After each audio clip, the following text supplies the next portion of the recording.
I'm not gonna lie, man. I mean, Napoli probably have one of the most beautiful shirts. De Laurentiis actually made a deal with Emporio Armani. Who would have thought? Boy, let me tell you, this is so Napoli, man.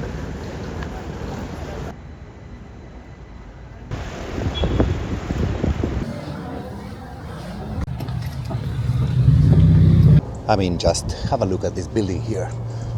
The derelict state, standing proud on top of the city with a glorious Mount Vesuvius down there. Welcome to Napoli, my brothers and sisters, and everything else.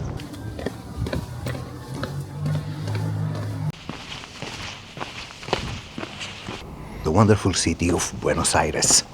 Not. This is Napoli, the first place on this planet to idolize Diego Armando Maradona. And for good reason, mind you. You see, not only did Diego put Napoli on the map of the Italian football, that is, and restored a very big part of the old Neapolitan dignity. Bloody hell, I feel I've been going down these stairs forever.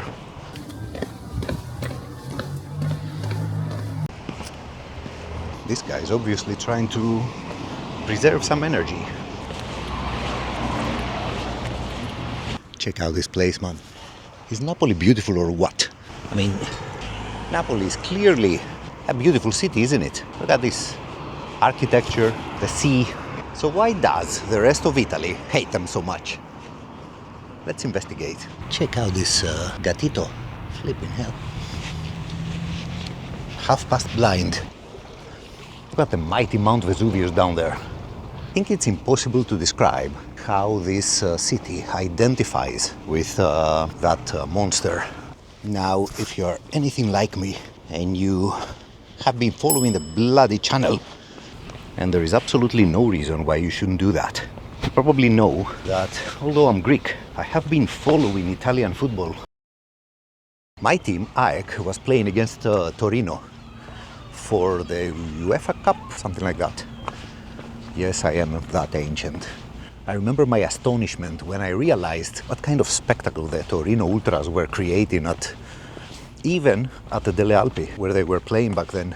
Ever since that moment that I started following Italian football, I have noticed the following pattern. Everybody, and I literally mean everybody, besides, of course, Naples and the people of Napoli, loves to hate them. How is that possible, man? I mean, what wrong did these people do to receive such an attitude from the rest of Italy? And it's not only the north. I mean, even in the south. Besides the sets of fans that Napoli fans have friendships with, all the others detest them.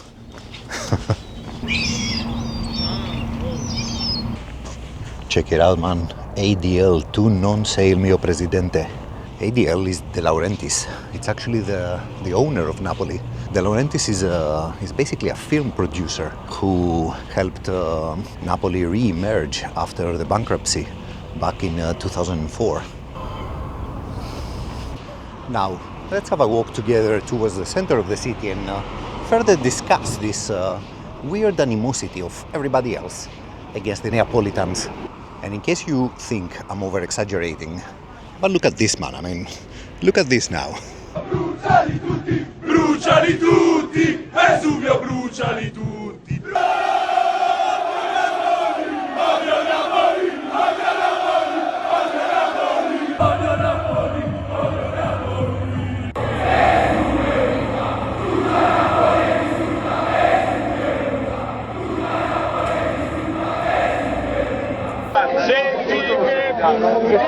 Scappano anche i piani, stanno arrivando i napoletani, sono coerosi per le mosati, voi col sapore non vi siete mai lavati.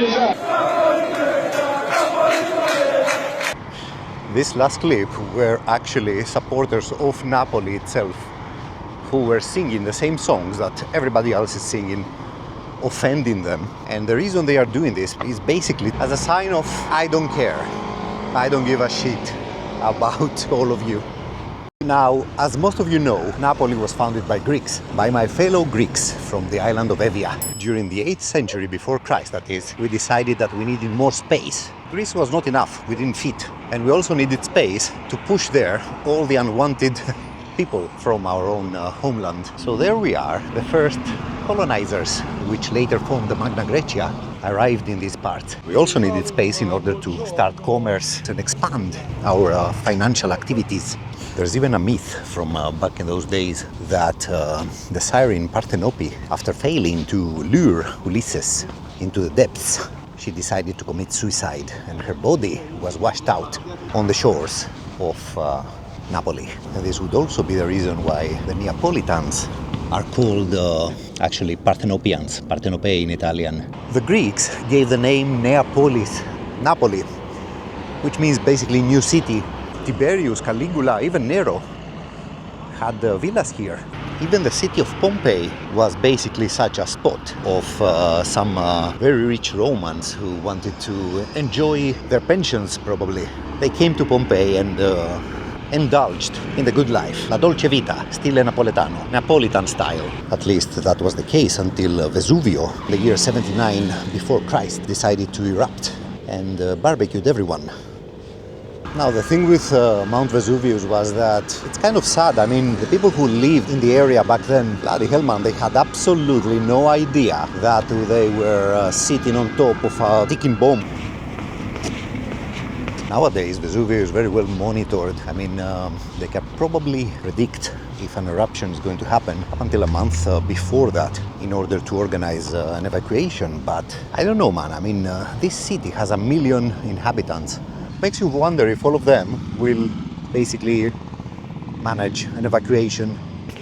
Needless to say that Vesuvio is also the favorite subject of countless rival supporters who beg for it to erupt again and erase Napoli from the map. After the division of the Roman Empire, and especially after the western part broke down into 1,000 pieces, everybody attacked everyone. I mean, it was pure mayhem. The Goths were the first to come here, then the Vandals. Now the Byzantines managed to kick everybody out and took over Napoli for some time. It was basically the Byzantines who allowed Napoli to have their very first own ruler, the Duke of Napoli. After changing countless dukes, kings, allies, Napoli finally reached the 18th century. Check out that building, man. This is Mount Echia, the oldest part of town. According to the map, there is a lift there that can take us up. And there we have the Kingdom of Napoli and the Kingdom of Sicily uniting and forming the Kingdom of the Two Sicilies. By that time, Napoli was the first Italian city to have a railway. And it was also the first to have public gas light. And that's important. They were a lot more advanced than many other places in what later became Italy, the United States of Italy. I mean, you got to love a church with a basketball field. Anyway, we reach 1860. It was that time that Garibaldi was very busy with uniting the entire Italian peninsula. Garibaldi, with the blessings of his allies, the Brits, the aristocrats, and even the Neapolitan Camorra, believe it or not. The King of Naples decided to make his stand in the north of the city. However, he didn't take into account the presence of the future Italian king, that is Vittorio Emanuele. And this one here, imprisoned behind the scaffold, is the man himself, is Vittorio Emanuele, the first king of Italy, who basically attacked from the north. So you have the attack of Garibaldi from the south and Vittorio Emanuele from the north. And there you have Napoli as an autonomous kingdom has fallen. A year later, Napoli united with Italy, and the rest, as they say, is history. This is the Piazza del Plebiscito, or Plebiscito, I don't know how it's pronounced, which basically means the unification of Napoli with Italy.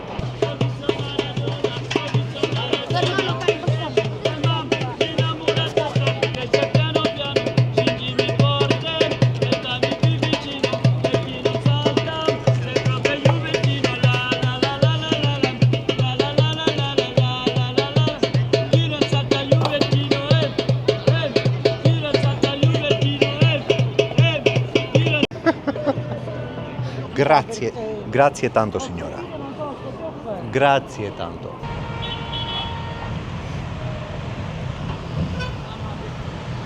This lot already have a traffic issue. Imagine trying to evacuate in case of a Vesuvius eruption. It's not happening, man. I mean, thank God Vesuvius is not erupting very often. There are very, very rare these occasions. But when they do happen, it's very violent, man. Really, really violent.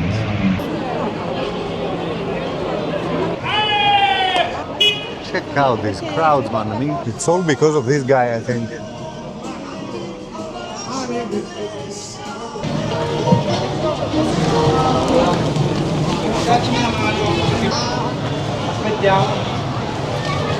So it's more than obvious that we need to go up there. But I mean, the crowd, man, I mean, wow.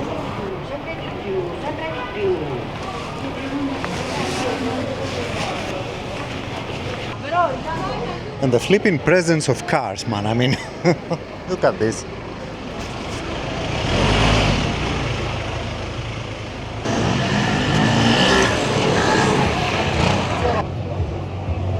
What's even more insane is that all that crowd is down that road, and this one is flipping empty.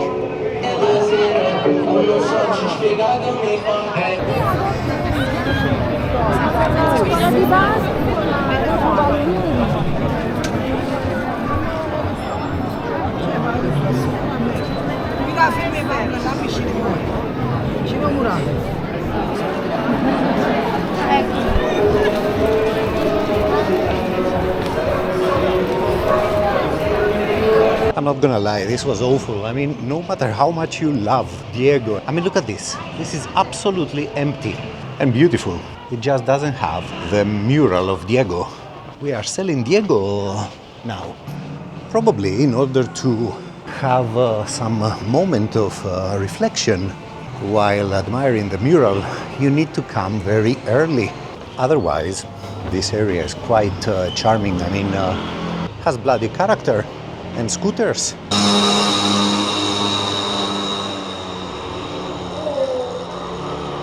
Whew.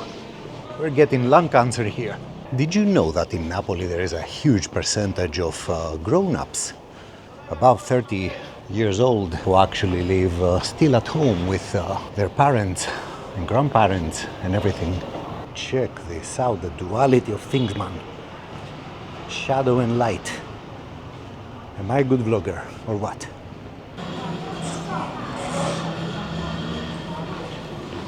There is quite a lot of celebration for Napoli's Scudetto, man. I mean, it's a very big deal for these people. Coming back to the social situation of the Neapolitans, it begs the question. Nowadays, Napoli is a popular touristic place. Back in the day, it was considered a dangerous place to come. Now, they got rid of that reputation.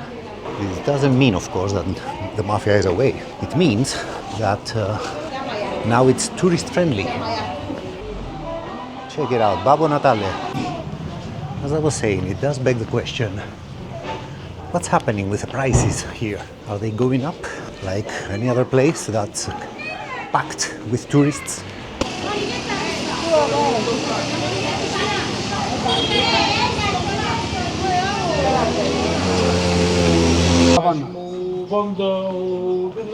Ciao. Ciao signori. Buongiorno. Mbappé. Mappino. Questo è il nonno di Mbappé. Mbappé, il nonno di Mbappé. So this is basically Juventus trash. Guarda. Now signora, vince il Napoli il campionato? Sì, domani con il Venezia 2-0. 2-0. 2-0. E lo scudetto? È del Napoli. No. Inter è forte? No. Atalanta è forte, oh, anche? Sì, però anche il Napoli è forte. Anche il Napoli è forte? Conte e Lukaku, eh? Che lo deve. Ciao signora. There you have it. Napoli will win the Scudetto, apparently. To my shame, I understood some 50% of what this lady said. They do have this specific dialect here that You really need to be used to it to understand. The story of Napoli and this region is very similar to the story of the countries of Southern Europe and the European Union. The moment the Union was formed, whatever progress these places had made went to bits. I mean, picture this out. Only 100 years after the unification of Italy, some 2 to 3 million people from the south of Italy migrated to the north in order to have a chance for better jobs that were suddenly nowhere to be found anymore in the south. Nowadays, despite all the migration from the south to the north for work, the north still accuses the south of being lazy and basically exploiting all sorts of benefits. I'm not sure what exactly is true and what is not. What I am sure about is that there has been a decline, let's say, in the south in comparison to the north. I mean, after the unification of Italy, that is, the development figures are day and night, man.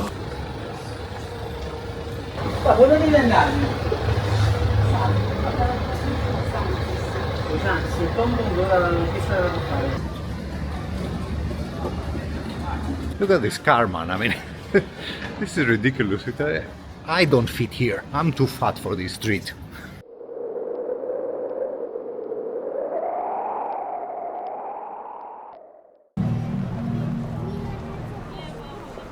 Good morning from Napoli once again. Today we have a game in our hands. It's Napoli against Venezia. It's not a very big game, but still, it's my first time in the Maradona Stadium, former San Paolo. During my stay in Napoli, I chose to stay at a place called Vomero, which is a little bit higher elevation. You can enjoy the views and all that stuff. It is, however, also the place where the second biggest stadium of the city is located, Stadio Arturo Collana, which is where we will be heading now. It has also been a central point of the Neapolitan resistance against the Germans back in the Second World War. You see, at the end of September 1943, was it? The various Neapolitan resistance organizations took their final stand against the forces of the Wehrmacht. And all of this took place here. You see, this was the place that the Wehrmacht used to gather Italian Democrats in order to be transported to the various concentration camps back in those days. A couple of weeks after the events of those 4 days, the Allied forces entered Napoli and basically finished the German occupation. Napoli has a wonderful metro system, by the way, which I wasn't aware of, but it is. It's literally everything you need to get around easily.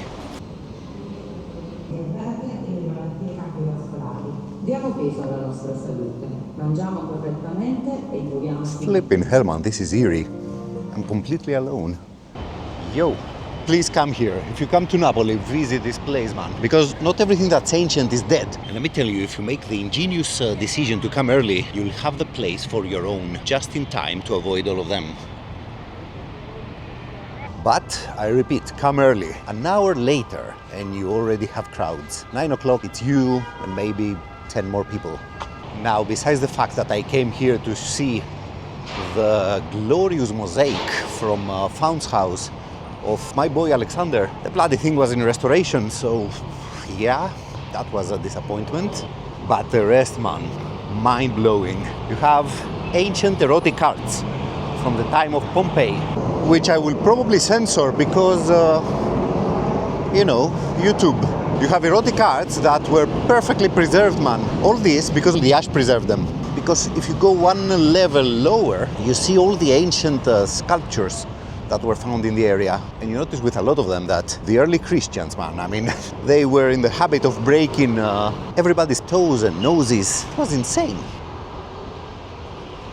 Let's not forget ourselves. The National Archaeological Museum of Napoli, man. I really mean it. Come. I have complete faith in all of you that you're not just here for the football. You do want to see a little bit of culture also. You're not just hooligans, aren't you? Look at this face, man. I mean, this is one of the funniest lions ever. Check it out, man. Paris Saint-Germain. Napoli Ultras have a friendship with Paris Saint-Germain. Don't ask me why. It's complicated. Let's start with the enemies. Now the obvious ones are of course the big three, Milan, Inter and Juve, especially Juve. You see, Juventus has been dominating the Italian football for decades. Also, Juventus are a very popular team among fans in the south of Italy, which irritates the guts out of the other teams' fans, including Napoli.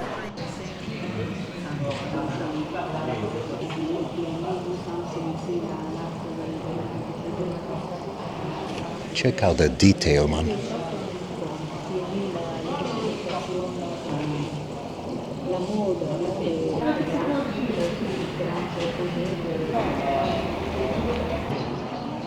These artifacts are a Napolitan tradition, and they are, boy, let me tell you, stunning.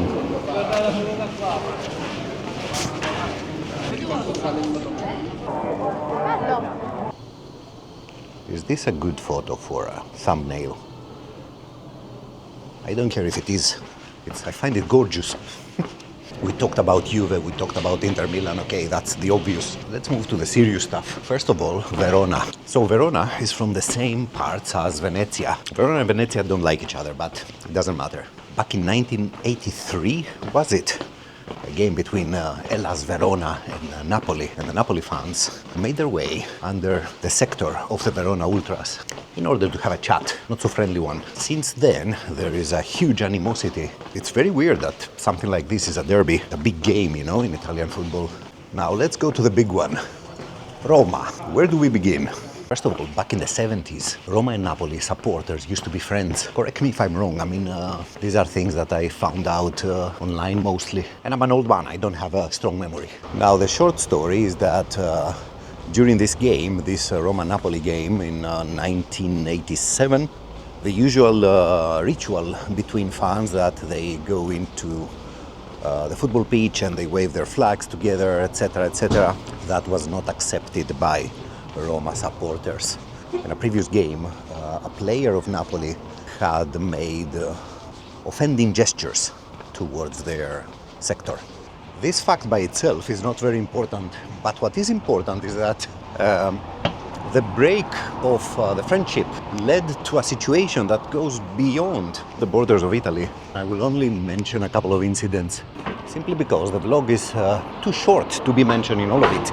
The first one is, of course, the murder of Ciro Esposito, Napoli supporter who, along with other Napoli fans, got ambushed by Roma Ultras before the final, the Italian Cup final against Fiorentina in 2014. A Roma Ultra called Daniele De Santis, who was involved in a fight with Napoli supporters, pulled out his gun. Yes, he had a pistol, and shot to death Ciro Esposito. The Napoli Ultras demanded for the game to be cancelled. Both sets of fans actually booed the Italian national anthem, and the whole thing ended up with the players trying to get permission from the Napoli Ultras in order for the game to be played. A couple of years ago, traveling Roma and Napoli supporters met on the highway, which ended up in a huge clash in the middle of the highway. And this basically brings us to last year's Serie A. Last year there was a game at the Stadio Olimpico between Roma and Empoli, of all teams. It was a small game, I mean, nothing of interest. Now, at the end of that game, a group of supporters from Red Star Belgrade, who are friends with the Ultras of Napoli, they ambushed and attacked the carrier of the banner Fedain Roma, which, for those who know, is a historical group of fans from Roma. They took the banner, and along with it, they took actually many different banners from the same group. And some days later, they burnt all of them during their game in Belgrade. But the issue here is not that. The issue is that this rivalry now expands beyond the borders of Italy. Red Star are friends with Napoli, and the Napoli fans celebrated this capture of the banners as a personal victory against the Romans. On the other hand, the Roma Ultras have a brotherhood with Dinamo Zagreb. You realize the pattern here. Napoli, Red Star, Serbia, Dinamo Zagreb, which is of course Croatia. Check out this humongous door, man. The door of my Airbnb is also like that, huge. And they have a very small little door where you can basically open and get in. Another very interesting incident in this whole folklore of ultras in Napoli was the rupture of the brotherhood with Genoa. Napoli and Genoa ultras had one of the most historic brotherhoods in the whole Italian fan panorama. I don't remember exactly when it was formed, 1982? I don't remember. What I do know, however, is how it ended. In 2018, there was a game Inter and Napoli at Giuseppe Meazza. Before that game, traveling Napoli supporters met with an ambush from Inter Ultras, during which a group of Inter supporters and one very well-known Ultras of Varese, who are friends with Inter, found themselves behind a minivan that was carrying Napoli fans. The minivan went in reverse and the Varese fan lost his life. Now, this particular incident was an accident, basically. The minivan was trying to avoid the whole thing. What the Napoli fans did not forgive, however, was the reaction of Genoa. You see, the Ultras of Genoa exposed a banner after that incident stating their solidarity with the friends of the dead Varese fan. Check it out, man. So this group of Napoli Ultras are basically from this area, from Quartieri Spagnoli. Further south from Napoli, there is the island of Sicily, with two very big clubs in Palermo and Catania, with huge fan bases and extreme animosity in between them. The Palermo Ultras have a friendship with Roma Ultras. And here comes the catch. One group from the Palermo fan base were actually friends with another group from Curva B, from Napoli. So you get where I'm going to with this. At the same time, Curva A from Napoli, they have a big friendship with Catania, the rivals of Palermo. Flipping hell, this is complicated, man. I mean, it's insane if you come to think about it. The whole Palermo and Napoli thing is now over. And a couple of months ago, there was a cup game, again a cup game, between Napoli and Palermo, and this happened.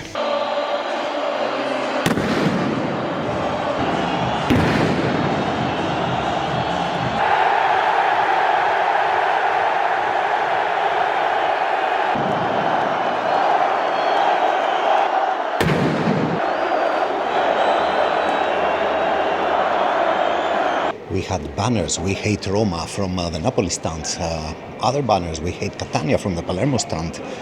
It was mayhem. Napoli.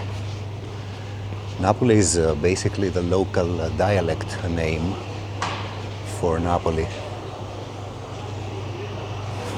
Now, the last thing I want to mention is this whole international super firm that Napoli have together with Red Star and Feyenoord,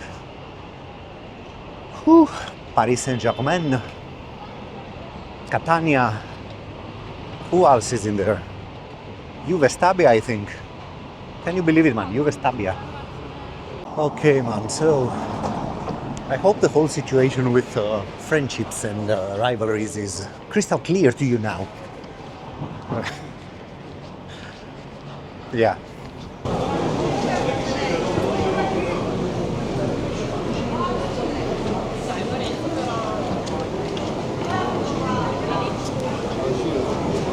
Check out this guy, man. He actually parked. He parked the car and left. Check this out, man. I mean, everybody has a marker here, or a spray. It reminds me quite a lot of Athens. We also do that.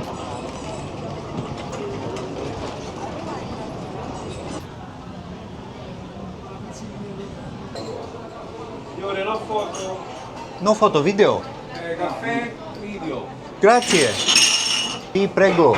Che prendi? Cappuccino, prego. Cappuccino? Sì. Maradona era biondo, eh? Normalmente anni che sta qua. Prego ragazzi!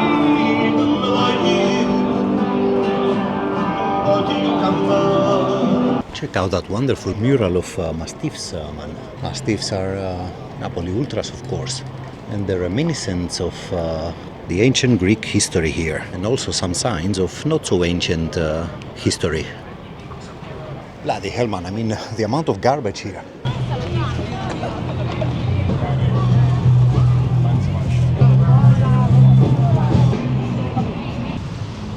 All right, man, we're on it. Let's find a station to get to Maradona.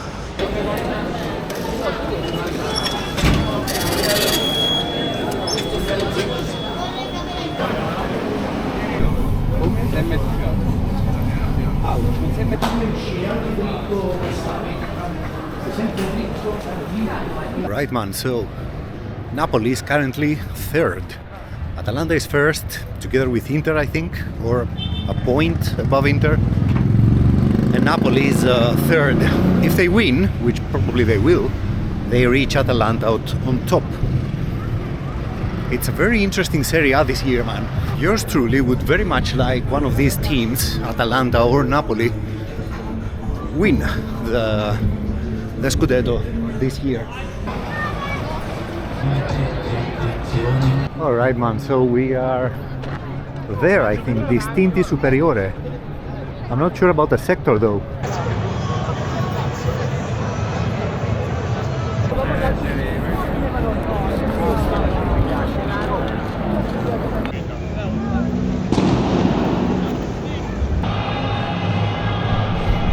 We are in.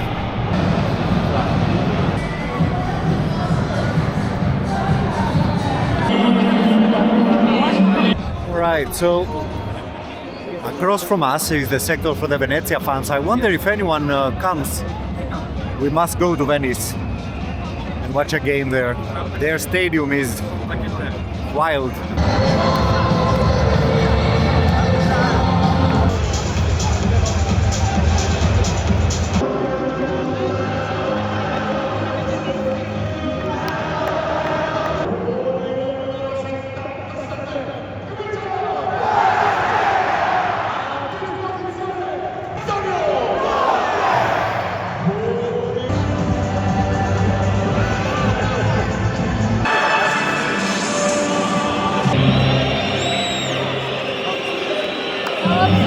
They don't like the anthem of Serie A, man.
There is a flag and a banner from Ancona in Curva. I completely forgot to mention it. They also have a historical friendship with Ancona, which, despite the many years they haven't played each other, still stands strong. And kudos to the 100 fans of Venezia, man. They came, they actually made a little bit of noise also. Well done to them. Boring game though. Lukaku missed a penalty.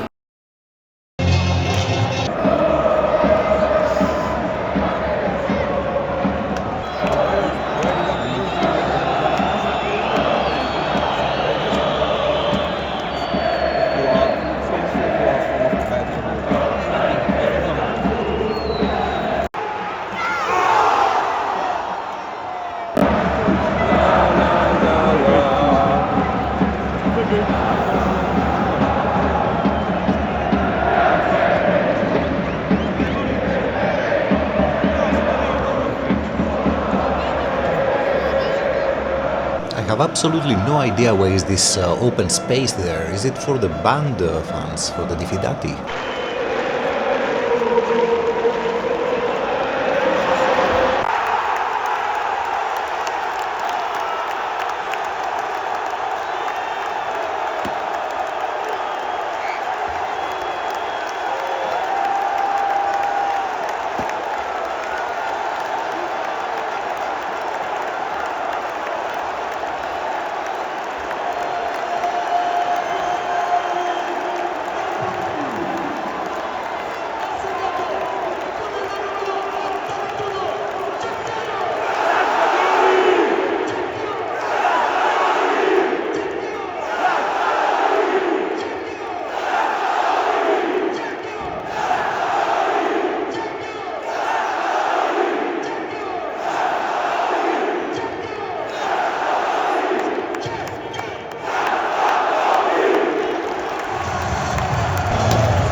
What a game we had. It was 80% boring and 20% ecstatic. Anyway, Napoli won. It was to be expected. A little more difficult than what almost everybody thought in the stadium, but still. I was reading before that De Laurentiis had an interest in transforming the Maradona into some sort of Juventus stadium, and this way control the power of the ultras. No matter what you say about the ultras, they are the essence of the stadium atmosphere. You don't want theater-like stadiums. And let's not forget, man, absolute respect to the 100 Venezia ultras who made it to the Maradona. They actually made noise, which is important. And they were waving the flags non-stop despite the bad result at the end.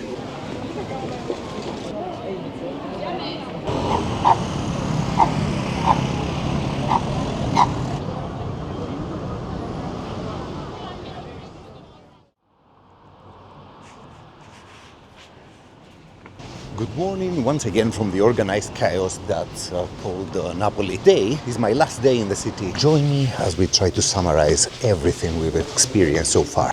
So when you come to Napoli, everybody's talking about three things: football, food, which is excellent, and Mount Vesuvius. Mount Vesuvius is not only the symbol of the city, it's also the source of its whole folklore. However, if you look at the map and you move the mouse a little bit to the left, you will see a huge area which is packed with smaller craters. That's where we're going.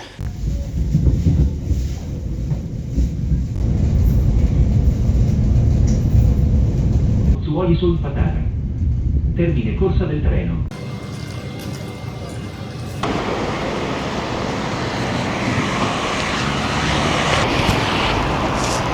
Now, Pozzuoli is a small town, some half an hour by train from Naples. Check out these walls, man. Pozzuoli, man. Look at the charms of this place.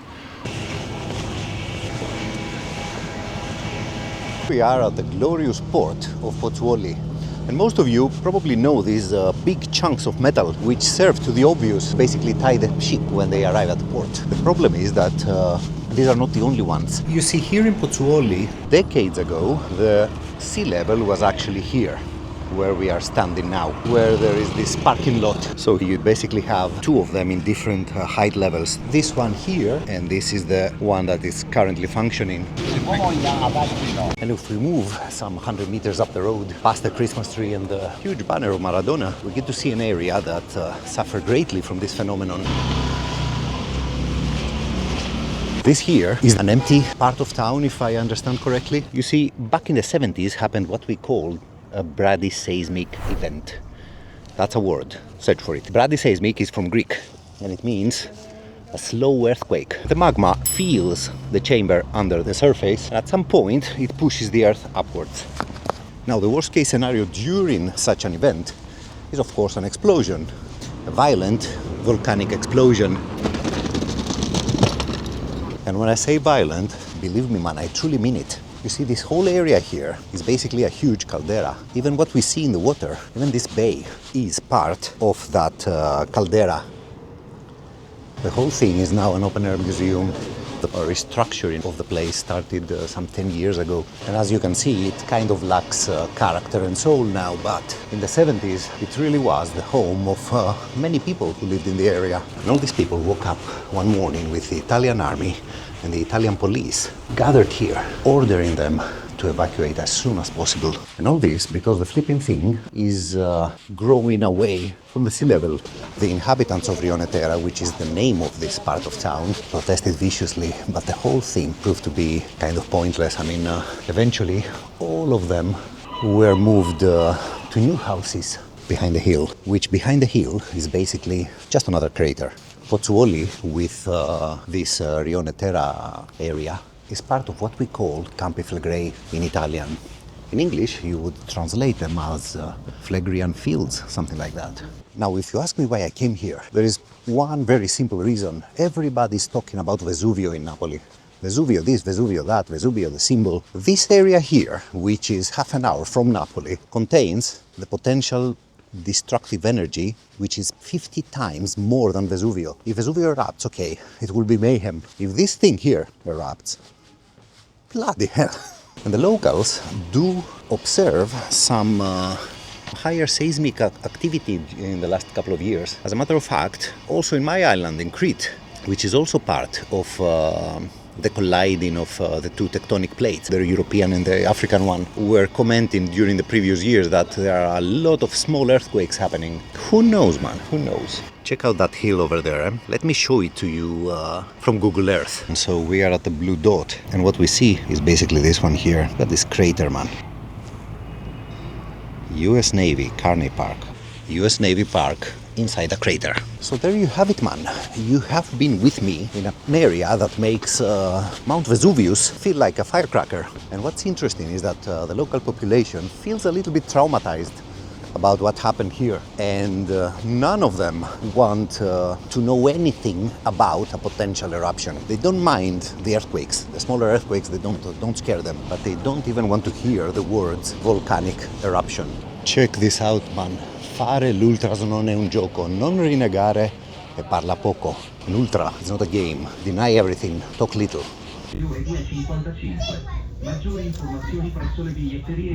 Alright, check it out. We are in Scampia. Scampia is in the periphery of Naples.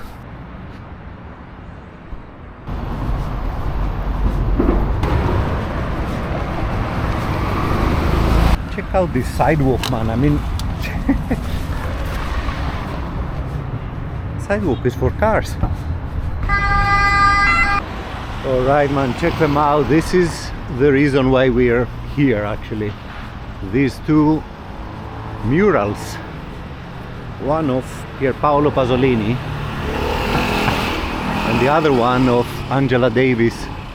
Pasolini was in love with Napoli, man. I mean, he considered it to be, he considered the Neapolitans to be an apart tribe, a very special tribe, one that refuses to accept the very concept of modernity. It's actually emotional to be here. And Angela Davis, of course, the African-American from Birmingham, Alabama, fighting for the rights of black people. Check out these buildings, man. I mean, most of you probably recognize these buildings from the film Gomorrah or from the book, which explains more or less how the Napolitanian Camorra works. Now, I don't want to focus so much on the mafia business here. I do want to focus, however, on the housing issues. Back in 1980, there was a huge earthquake here in the area, and a lot of people lost their houses. So what happened is that many of them were brought to live in those triangular-shaped buildings.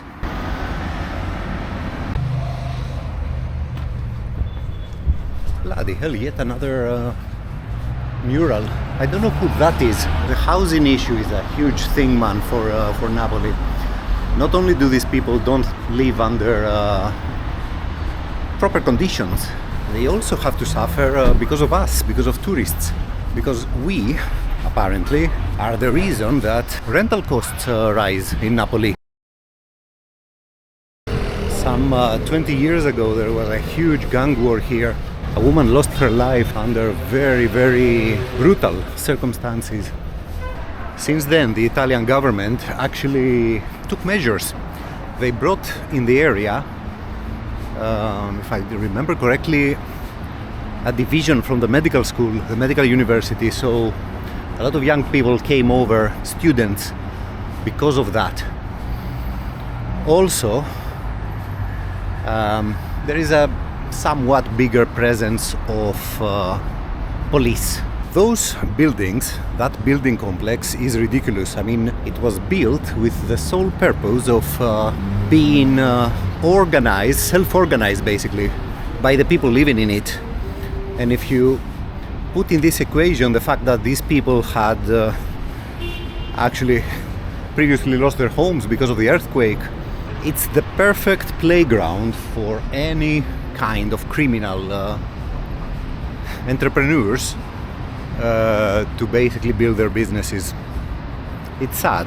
And those of you who do speak Italian probably noticed the painting with a spray on top of one of the vele, which said no to horror tourism.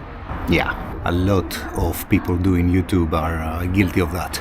In regards to the way the Camorra operates, it's a very interesting thing here. I remember from the book, from Gomorrah, there is a certain passage there that describes all these people in the downtown who are selling bags, glasses, shoes, whatever, on the street.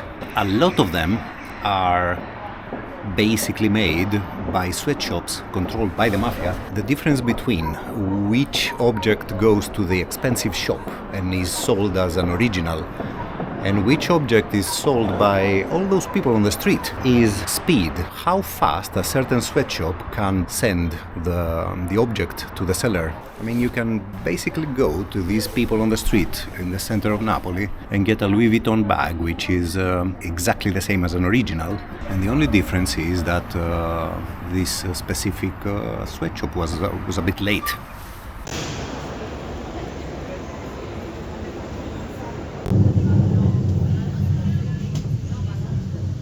All right, we are at a place called San Giovanni, mate. What a place this San Giovanni is, man. Full of charisma and character. Where the hell is that mural? Flaming hell, here it is. Right in front of us. And once again, I don't know who the second person is. Dios humano. All right, man. Wow. Is this a good thumbnail? If you're wondering about the firecrackers, it's the changing of the year. This is probably the best spot to have our epilogue. I just want to mention two things. First of all, a couple of years back, Napoli won the Scudetto. Napoli was champion. And at the Curva B, they exposed the symbol of the Italian championship upside down with a banner saying Campioni in Italia instead of Campioni d'Italia. Champions in Italy instead of champions of Italy. The second one goes back to 1990, man. That was the year of the World Cup that was held in Italy. And fate brought it like this. Argentina, who went to the final, played a semi-final against Italy here at the Maradona, former San Paolo. Diego asked of his favorite public, that of Napoli, to actually support Argentina instead of Italy, because Diego himself noticed that Italy had forgotten about this place, the state of Italy that is. And you saw before, Mr. Salvini chanting against Napoli with his friends. That's a minister of the actual government, man. Anyway, this is what Maradona means to Napoli, and this is what, this whole video is about. The tribe of Napoli. Check out this place, man. Wow. A bit brutalistic, but still. Check out who we have behind us, man. Patria o muerte, man. Like... El Che. Flipping hell, this Jorit is quite a character. Patria or muerte. This is a flipping charming place, man. Anyway, this Jorit is very interesting. Let's get on the train and find just one more mural.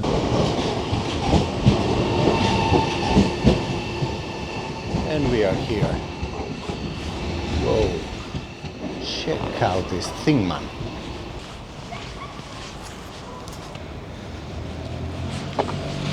Right, so Mr. Jorit, his name is actually Ciro. It's an Italian name. But Jorit is his Dutch name. He's half Italian, half Dutch. He studied in the Fine Arts University of Napoli. And after I saw the Pasolini one, I knew there was another one with Diego. And then I got interested. I mean, the guy is doing amazing work. He got arrested in Jerusalem for making a huge mural of a Palestinian girl. But not only that. I mean, the one we are going to see now, which is the last thing for today, because I'm exhausted, man. I mean, I'm the whole day in trains. And if I knew better, I would come here first and then go further to Rio Netera and all that stuff. Anyway, bear with me for a little bit more. Flipping hell, man, we have music, we have the bloody... we have bombs. But, I mean, let me find a good view for this thing, man. Because this is one of the most genius things that I have seen. Look at this. This is Istituto Tecnico, apparently di Napoli, something like a Polytechnic University. Look at this thing, man. Our boy has made a mural of Dostoevsky.